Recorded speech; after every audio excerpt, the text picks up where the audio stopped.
Hi people, me again obviously, Moino Ravenberg is always handled as usual. Yeah, as you can tell from the header, this is honestly an exceptional video that I'm doing regarding subject matter or topic. Um, and I'm putting this in the playlist called Occult Movies and Related. You guys already know what the playlist is about, and if you don't know, then the description speaks for itself. The header speaks for itself for anyone that has common sense. Now, I'm going to talk briefly about a video game. This is for people that watch my videos that by any happenstance or coincidence or otherwise like gaming in any way, shape or form, whether you're a casual gamer or hardcore or anything else in between. Before I continue, I'm going to say that I'm not a gamer. I used to love video games as a child. I loved me and my natural affinity towards technology, Jupiter being an Aquarius when I was born and whatnot. I loved everything that related to technology, so I was a big gamer when I was a child. But obviously, as an adult, I don't play video games anymore. I mean, people have noticed that. But if I do ever even remotely play a video game, then it's purely casual and it's only out of boredom because my mind is obviously way too over the top developed, so to speak, to make do with a simplistic game like Solitaire or a Minesweeper, you know, those kind of games where you just want to keep your finger busy or you just want to do something to kill the time or pass the time. So I need something of a substantial, heavy-handed nature. Simplistic things don't do it for me. But even then, like I said, it's been years since I played a game. But lately, I've briefly tried out a game because I saw it on YouTube and it looked quite interesting to me. Generally speaking, I don't like occult stuff. I don't like movies with occult undertones, or I don't like media of any kind that has occult undertones or an occult theme. Usually because they always screw it up or they ruin it, and it just turns into a laughable mess or excuse of an excuse. But anyways, I'm here to discuss a game called Fear and Hunger.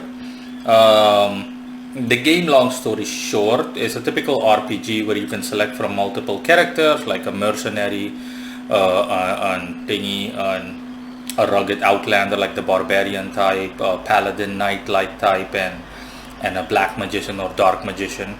Now, it's a typical RPG. It doesn't differ too much in the way of what people that have played games like Diablo, which I used to love back in the day, Diablo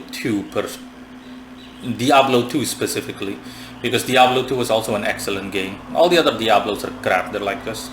It becomes monotonous. It gets like really old and stale. But the thing is that this game is a really, really fucked up game.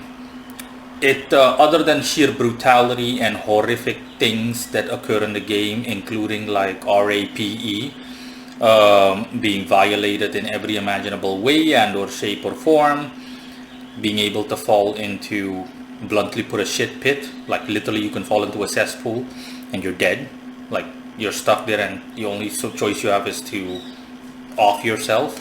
It just goes on. Okay, other than that, the thing is that this game has heavy occult undertones in the form that it takes place, or in the sense that it takes place in medieval times, and it takes place within a polytheistic pantheon, religion-wise, and you've got several gods that are essentially aspects of mankind's existence, such as creation, destruction, god of the outcasts, aka the god of the depths, and it just goes on. A moon god or lunar god, so just plain and simply, god is the moon, that's the moon.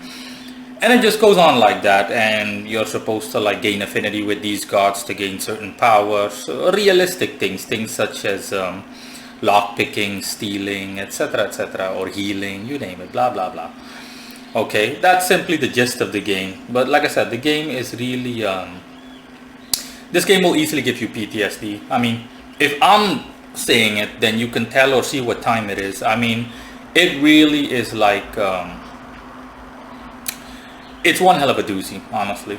Like I said, people that, even hardcore gamers, if you play this game, believe me, you'll never have seen anything like it before. You'll hate the game because the game was created by an indie developer from Finland, and he's the only one more or less that created the game. So not like a big budget software company or a video game company or media company that had like a group or a team of developers behind it. Now, So again, the game is painstakingly difficult to play because there is no prior information given to you whatsoever. It's like telling someone that doesn't know how to drive a car, okay, just get in the car, knock yourself out, go right ahead.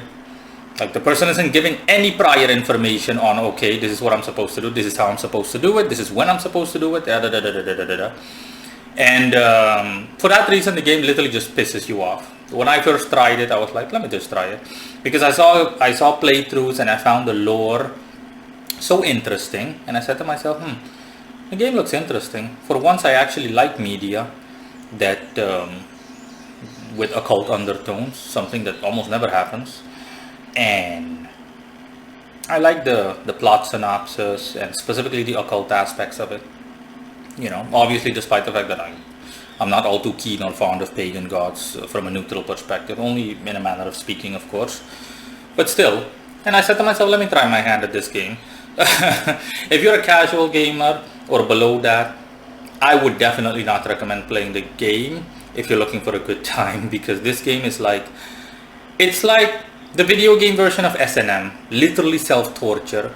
It's only when you've died a gazillion times, only then will you actually learn the hard way. It's like a child that gets electrocuted from touching a power outlet with wet hands, and only after it's happened the third or fourth time, after the third or fourth trip to the ER, does it get through to the kid that, hey, I'm not supposed to touch that, especially not with my when my fingers are wet. So yeah, that's what the game is like. You learn through trial and error, but in a really painful manner. And yeah, what else can I say? Well, the main mission about the game is, like I said, you can choose from the typical medieval RPG characters, role-playing games, mercenary, a knight, paladin type. So a thief, a holy knight, a dark priest, someone that specializes in magic, and a barbarian type kind of individual. And you're supposed to go look for a knight leader, essentially, or the leader of a mercenary band of knights that is locked up in a cage. And you need to go into the dungeons of fear and hunger. That's what those dungeons are called. And these that's where the game gets its name from, obviously. And the thing about these dungeons is that the deeper you go, the closer you get to the aforementioned gods that within the context of the game rule the world. And these gods, their energy is present throughout all of these dungeons, and as a result, people that got lost in these dungeons, like for example knights, foot soldiers, people that were sent, prisoners, inmates, they've morphed over time into horrific looking creatures, and they just want to do the whole 9 yards thing in terms of killing and raping, and every kind of unimaginable horrific thing you can think of. So like I said, I don't know if whomever is watching this, I don't know if this game is for you, but I'm gonna leave a couple of interesting videos at the end screen so you can see for yourself what the game looks like. If you do like video games by any chance, and you also like macabre, or you just plainly like macabre, you like horrific, anything of a horrific nature, like horror movies and stuff like that, then yeah, definitely try this game. But I'm telling you right now that it's gonna be punishing, like really punishing. I mean, it pissed me off the first time I played it. I was like, there is nothing. It's like putting me in a car and I have no idea how to drive a car. I don't know what a steering wheel is, gas, brake, nothing. And because that's literally what the game does. The game is like, oh really, you don't know how to play? That's not my problem. You don't know what this item does? That's not my problem. You don't know what that does? That's not my problem. That's just horrible. I was like, yeah, I can tell that this thing was only developed by one guy, because no video gaming company would make such a mistake. Everything would be, they focus on enjoyable gameplay, but this game is just punishing, okay, due to the fact that it essentially just gives you the finger. It literally goes like this towards you, literally from beginning to end. But again, if you can push through all of that, then the lore is actually quite fascinating, albeit in a super horrific context, obviously, like pure occult, like heavy-handed. So that's all guys, bye bye.